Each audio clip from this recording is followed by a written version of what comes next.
이번에는 기사 내용을 토대로 말씀을 드리겠습니다. 여기 기사 하나 보면 직장인 10명 중 6명, 과반수 이상이죠. 60%. 주식시장은 개인 투자자가 이길 수 없는 구조라고 생각을 합니다. 이게 아주 중요한 거예요. 과반수 이상이 알고 있으니 그나마 다행입니다. 이것을 모르는 사람들이 위험한 것이에요. 주식시장에서 개인이 크게 세 파트예요. 개인, 외국인, 기관. 외국인이 우리 개인처럼 외국인 개인들이 아니지 않습니까? 외국의 전문 투자기관들이에요. 주식시장에서 개인이 외국인과 기관 사이에서 이길 수 있다고 생각한다면 정말 큰 오산입니다. 나름대로 이 외국인들과 이 외국인 기관이죠. 외국인 투자은행들 대규모 이런 데야 우리나라 기관 또 대표적으로 국민연금 아닙니까? 나름대로 정확한 정보와 데이터에 의해서 사고 팔고 합니다. 개인은 나름대로 분석을 한다고 하지만 결국에는 감으로 사고 파는 것이에요.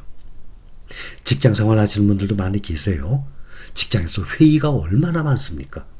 국민연금을 비롯해서 이렇게 외국 기관들 다 얼마나 많은 회의를 거쳐서 사고팔고 하겠습니까?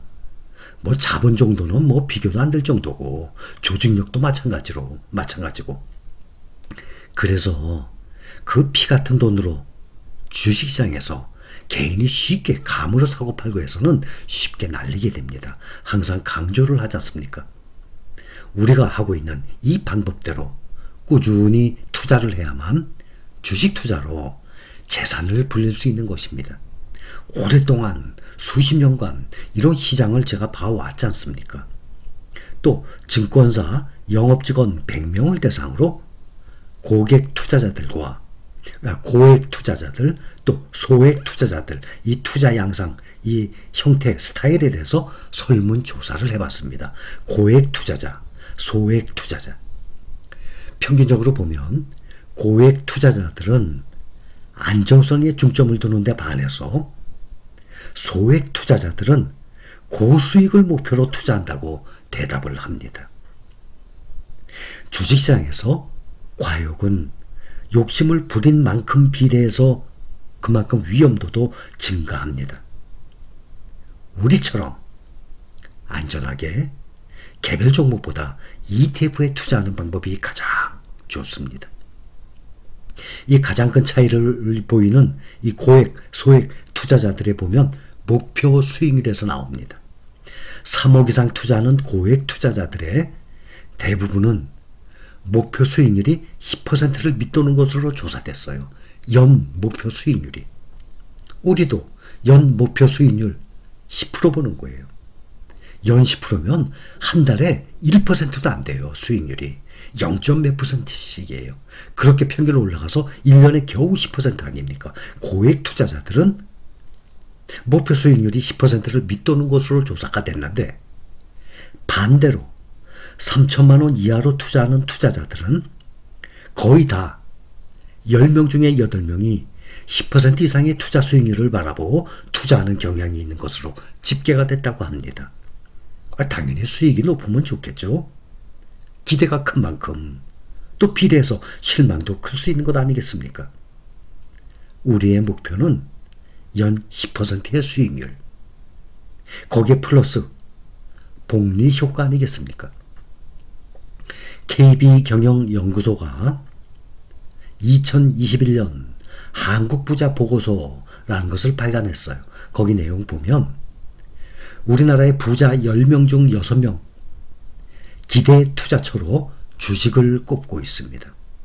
근데 이 부자들이 부동산이 없이 주식이 아닙니다. 부동산은 베이스로 가지고 있는 거예요. 거기에 추가로 주식이 되는 거죠. 근데 일반 서민들이 어떻게 부동산 투자가 베이스가 되겠습니까? 몇 억씩 투자가 돼야 되는데. 그래서 일반 서민들은 그 투자할 수 있는 몇 억이 없기 때문에 주식으로 시작을 하면 되는 것입니다.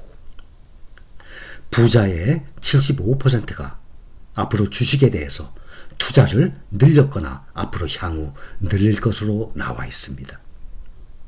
부자를 꿈꾸는 준부자, 아직 부자까지 안 된 거죠. 준부자. 이 사람들은 부의 원천은 사업소득, 주된 관심사는 부동산 하고 나왔습니다. 말씀을 드렸다시피 이 부자들의 재산 형성 방식은 사업과 투자예요.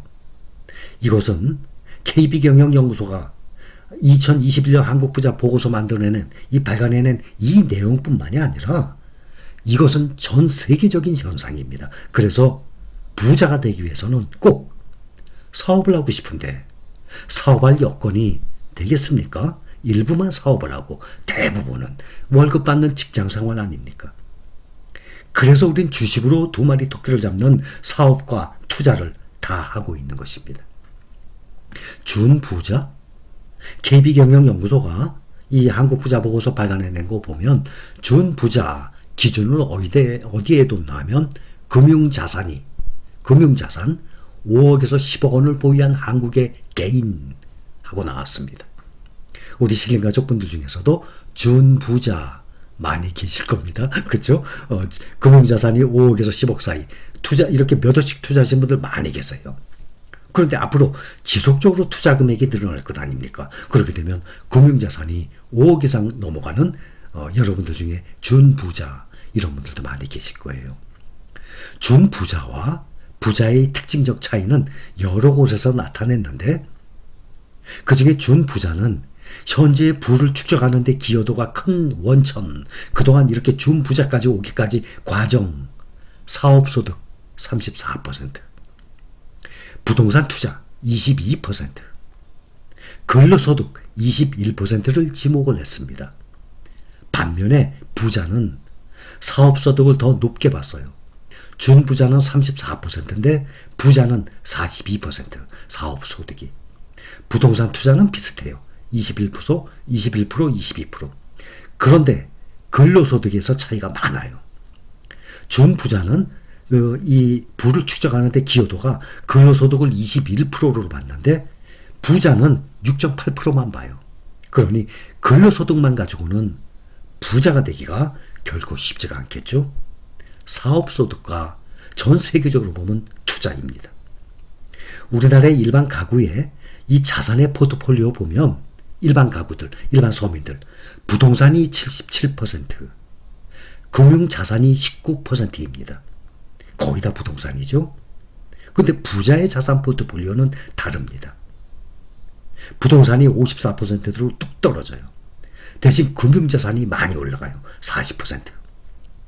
나머지 6%는 예술품, 회원권 등 이런 기타 자산으로 나와 있습니다.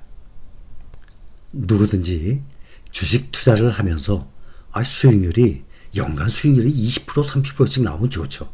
그런데 투자를 하다 보면 그런 해가 있어요.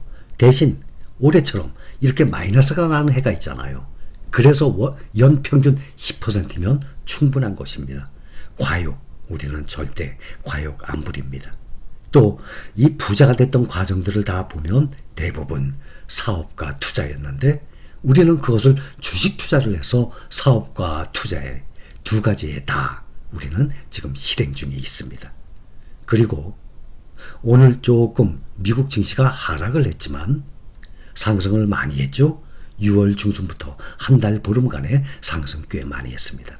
지금은 약세장 기간이에요. 앞으로도 중요한 경제 지표들이 나옵니다. 주가가 하락을 해요. 또 절대 불안하지 않을 것입니다. 공포 여러분들은 없을 것입니다. 오히려 정말 돈이 없어서 더 투자할 여유가 안 생긴다면 기다리시면 시간이 해결을 하잖아요. 또 계속 월급을 받아서 매수하시는 분들은 정말 싸게 살 수 있는 좋은 기회 아닙니까? 앞으로도 주가가 더 떨어지면 절대 그런 기회 놓치지 마시기 바랍니다. 여기까지 감사합니다.